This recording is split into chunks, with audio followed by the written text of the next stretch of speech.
Hi friends, this is Anjum from civil daily explainer में। आज हम लोग बात करने वाले हैं इलेक्शन कमीशन के बारे में।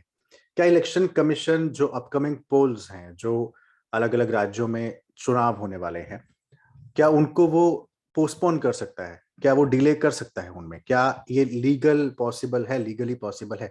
इसके बारे में हम लोग बात करेंगे। पिछले दिनों जो हमारे पूर्व इलेक्शन कमिश्नर रहे हैं SY कुरैशी, उन्होंने भी एक इंटरव्यू दिया था और उसके बारे में बताया था कि क्या प्रोसेस है और क्या प्रोसेस नहीं है, क्यों डिले हो सकता है, क्यों डिले नहीं हो सकता। सारी पॉसिबिलिटीज उन्होंने बताई थी और इसी को लेकर न्यूज़पेपर में आर्टिकल भी रिसेंटली एक पब्लिश हुआ। उसी को लेकर ये एक्सप्लेनर है। तो आज हम लोग देखेंगे प्रीलिम्स के लेवल पे इलेक्शन कमीशन की पावर्स क्या होती हैं, कौन कौन से आर्टिकल्स हैं और RP एक्ट वगैरह, ये इंपॉर्टेंट हो सकता है। मेंस के लेवल पे पावर ऑफ इलेक्शन कमीशन, क्या उसको ये पावर है या नहीं। ये CD के रिचुअल्स हैं, मैंने पहले भी बताए थे, तो उसको रिपीट मैं फिर से नहीं करूंगा। तो इलेक्शन कमीशन क्यों डिले नहीं कर सकता है अपकमिंग पोल्स, ये क्वेश्चन मार्क है और इसका एक्सप्लेनर का ये टॉपिक भी है। तो इलाहाबाद हाई कोर्ट ने इलेक्शन कमीशन को अर्ज किया कि भाई ओमिक्रॉन का खतरा बहुत ज्यादा बढ़ा हुआ है, तो आप पोस्टपोन कर दीजिए अपकमिंग इलेक्शन कमीशन को। थ्रेट इतना ज्यादा है कि नहीं होना चाहिए। और इसने एक डिबेट खड़ी कर दी कि क्या ऐसा हो सकता है, क्या करना चाहिए। लास्ट ईयर हमने बंगाल इलेक्शन देखे थे, कोविड की सेकेंड वेव के दौरान हुए थे और उसके बाद जो केसेस बढ़े थे वो हम लोग सबके सामने हैं। तो उम्मीद यह है कि 2022 2021 के जैसा नहीं होगा, उससे बेहतर साल होगा। पिछले साल की तरह जो हमने खोया वो इस साल में ना खोना पड़े। इस साल एक बैलेंस ईयर सबके लिए रहे, पूरी दुनिया के रहे। खैर, तो इलेक्शन कमीशन का मैंडेट क्या है पहले ही देख लेते हैं। आपको पता है कि इलेक्शन कमीशन इलेक्शन करवाता है with in 6 month before the 5 year term of Lok Sabha और लेजिस्लेटिव असेंबली एक्सपायर। यानी मान लीजिए अगस्त में या फिर मान लीजिए कि जून या जुलाई में कोई असेंबली जो है वो एक्सपायर होने वाली है, लोकसभा एक्सपायर होने वाली है, उसका टर्म एक्सपायर होने वाला है।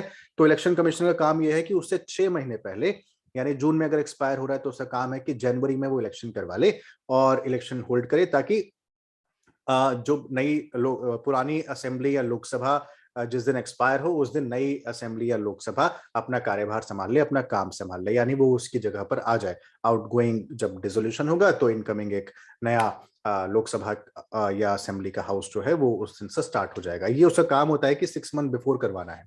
Now in case of early dissolution, अगर अर्ली डिसॉल्व हो जाती है लोकसभा या असेंबली, तो इलेक्शन कमीशन को इंश्योर करना पड़ता है कि वो 6 महीने पहले, उस डिसोल्यूशन से 6 महीने पहले वो चुनाव करवाए। यानी 6 महीने का अंतराल उसको रखना ही रखना है, क्योंकि ये 6 महीने का ये जो लिमिट है कॉन्स्टिट्यूशनली डिफाइन की हुई है 2 सेशन के बीच में। आर्टिकल 85(1) और 174(1) ऑफ कॉन्स्टिट्यूशन आप जानते ही हैं, है ना।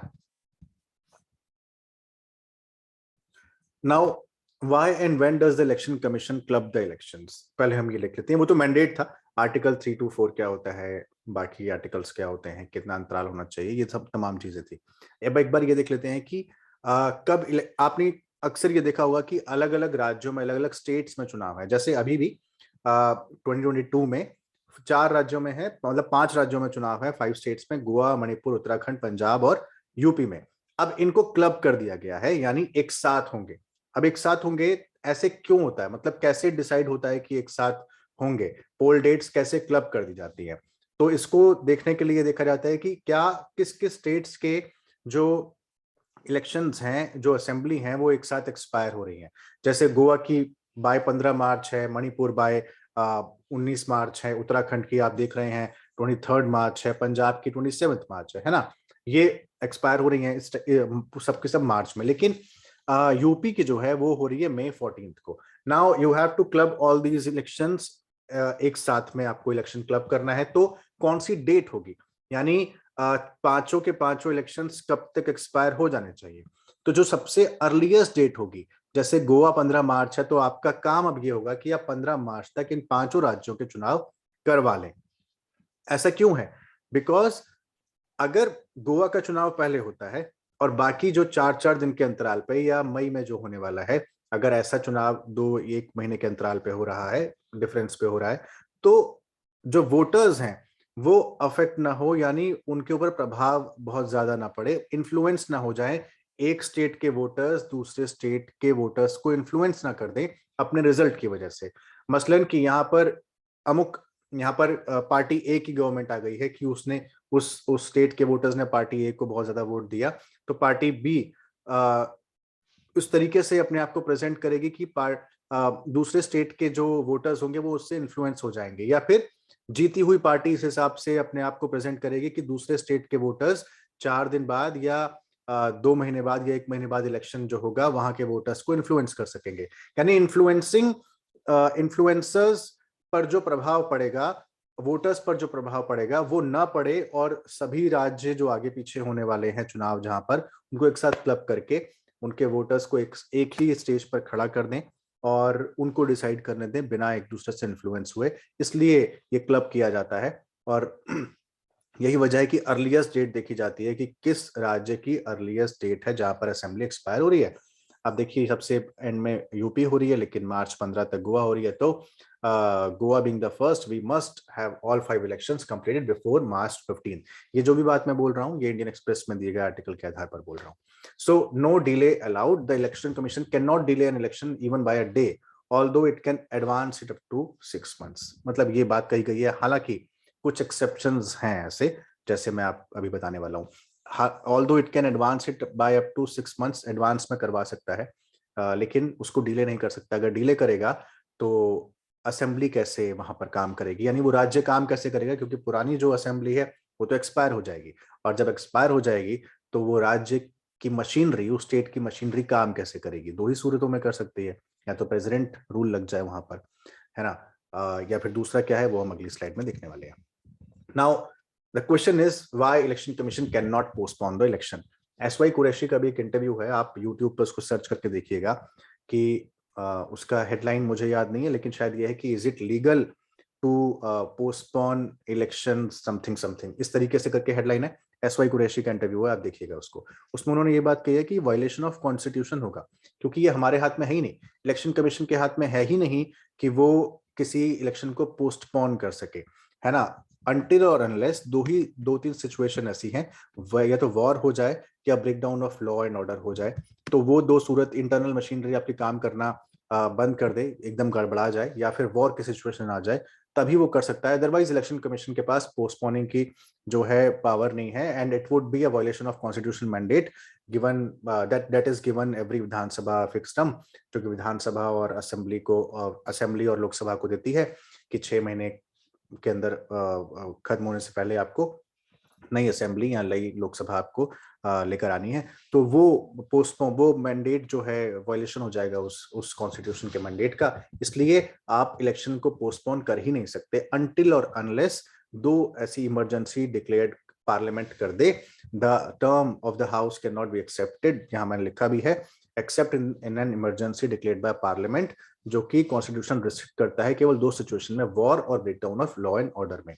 अब तक के पूरे 7 दशकों में, जब से इंडिया आजाद हुआ है तब से लेकर अब तक, 1947 से लेकर अब तक 3 बार ऐसा हुआ है जब इस आधार पर पोस्टपोन हुए हैं इलेक्शंस, असम, पंजाब और जम्मू कश्मीर में इंसर्जेंसी की सिचुएशन के आधार पर। 2 बार और हुए हैं, लेकिन वो इस आधार पर नहीं थे, वो क्या था मैं आगे बताने वाला हूँ। However in some exceptional cases ये रहा, प्रोसेस कैन बी पोस्टपोन, और वो एक्स्ट्रा ऑर्डिनरी सर्कमस्टांसेस होते हैं, और वहां पर पार्लियामेंट को आना पड़ता है बीच में, या फिर under section 153 of the ROPA, it's representation of peoples act 1951, है ना, तब जिसको आर्टिकल 324 के साथ क्लब करके पढ़ा जाता है, वहां पर कॉन्स्टिट्यूशन ऑफ इंडिया ये कहता है, आर्टिकल 324 के साथ जब आप रोपा को के आरपी एक्ट के सेक्शन 153 को क्लब करके पढ़ेंगे, तो वहां पर ये बात आती है कि इलेक्शन कमीशन एक्सटेंड कर सकता है इलेक्शन को